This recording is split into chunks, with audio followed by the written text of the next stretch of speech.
night, within 2 days, we sold out 200 tickets, Wow. which is nice. And we have a waiting list of about 150 more who are not going to get in. This thing has exploded. Larry Ravioli has been featured on every national network and tons of radio. People are loving Larry Ravioli, and they haven't even seen it yet. So let's hope it stands up to all the hype. Definitely. Can you imagine? Let's talk a little about my music, shall we? Yeah, definitely. Tell us a little bit about that. Like we talked earlier, you know, it's kind of like the Dean Martin, the Frank Sinatra, Bobby Darin style. And, you know, like you said, a lot of people at first they say, you know, who really listens to that music? But there's a lot of people out there, and it's just like anything else with history. You got to just keep it going, keep that style going. So tell us a little bit about you. What made you decide to go for that style? Well, first of all, I look like I sing those songs. That's a given. I mean, I'm certainly not, you know, a rock star or a rap artist. I mean, what else could I sing except those old standards? I mean, I look like a 1940s matinee type of star, you know, from MGM. So, you know, if the studios were still around, I think I would be involved with one of them, you know. Right. But I love those songs. Those songs need to be saved, okay? There's something called the American Songbook. The American Songbook only brings in certain songs that are written and performed throughout the years that have significance to them for whatever purpose and reason. And the American Songbook has not put anything in there from 1980 and up until now, up until present day, because it's all garbage, you know. Right. It's just something written just to sell the song. It's not, you know, beautiful poetry and beautiful lyrics. Years ago, when somebody sang, the listener would cling onto each and every word and hear how the voice caresses that word. Now, all they want to hear is, you know, put it in my hole and tell me how it feels. That's all they sing about. Yeah. It's horrible. It's disgusting. Right. It's not songs. It's pornography. Yeah, definitely. Now, if you go back even earlier, before, like, the American Songbook stuff, which really is, like, from, you know, 1920 and up, when you go back into the 19-teens and the late 1800s, there's even songs there that people are singing today, because they have staying power. You know, I was a businessman and business owner for 25 years in Manhattan. And when I put a product on a shelf to sell, if I decided to sell a certain product, I would try to decide what length of shelf life that product has. What that means is, will this bottle of shampoo be so popular that people will want to buy it for 10 years? Now, the songs written earlier, they have a shelf life of forever. Forever. Stuff written today has a shelf life of 2 weeks. Yeah, definitely. Go figure. Because nobody goes to hear somebody sing any Madonna stuff. Right. Would you go to watch anyone sing early Madonna songs? No.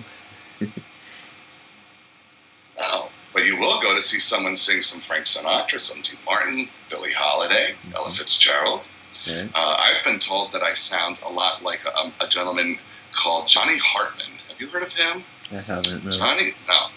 Johnny Hartman was very popular in the 60s. He's an African-American, and a lot of people say I sound like him, which is really funny because there are 2 radio stations here in Manhattan that only play African-American black music, and they play my songs because they think I'm black.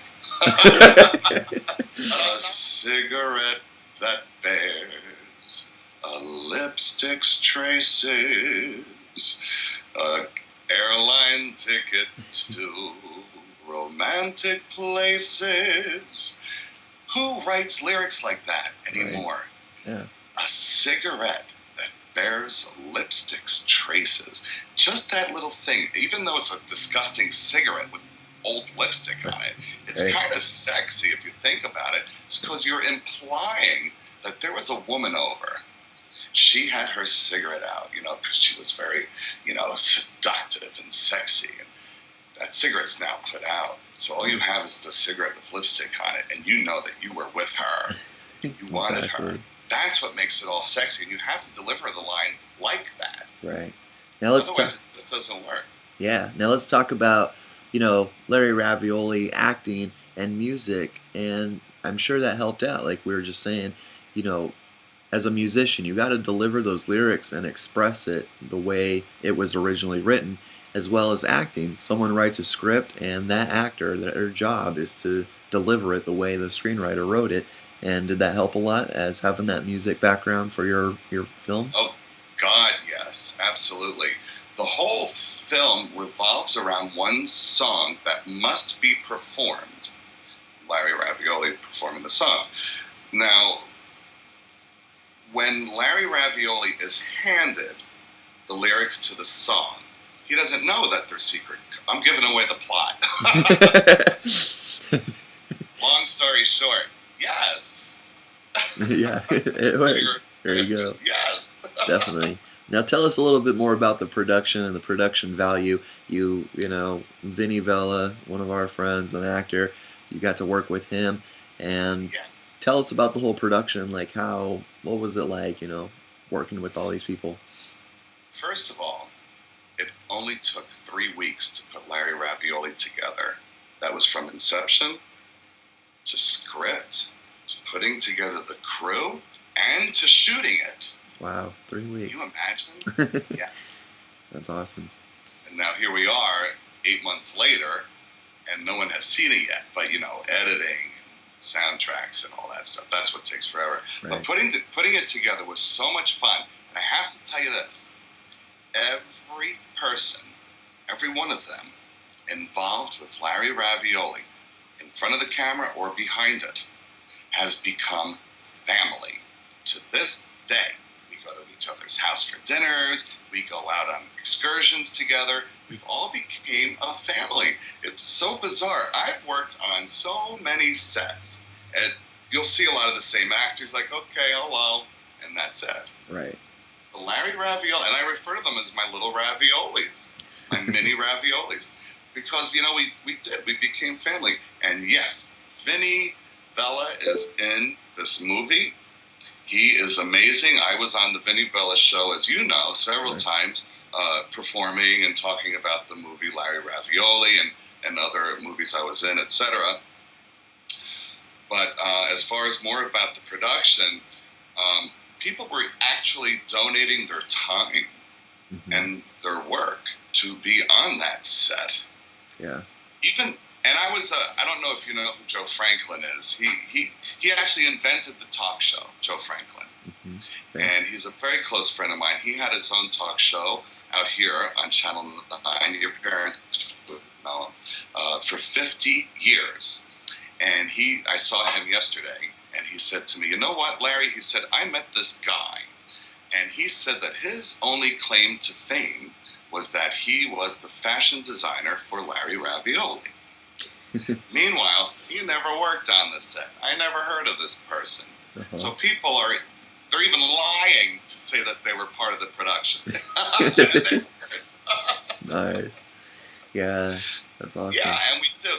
A lot of the Sopranos cast was very supportive of Larry Ravioli. They would visit us on set. Mm-hmm. I put some special thanks in the credits to some of them. So, yeah, everybody.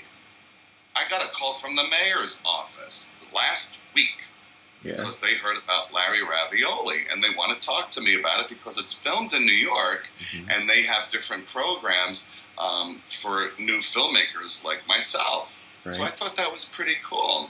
That's awesome. Yeah. That's this is the first project. This is the first film that I produced, co-written, co-directed, and starred in. Yeah. So if people want more information, you got a Facebook page. People can... Yes, absolutely. Facebook, just search for Larry Costa NYC altogether. Larry Costa NYC. And Facebook is really the best place to find me because I do post up videos, I post up new songs that haven't been released, I talk with everyone, I answer every email question.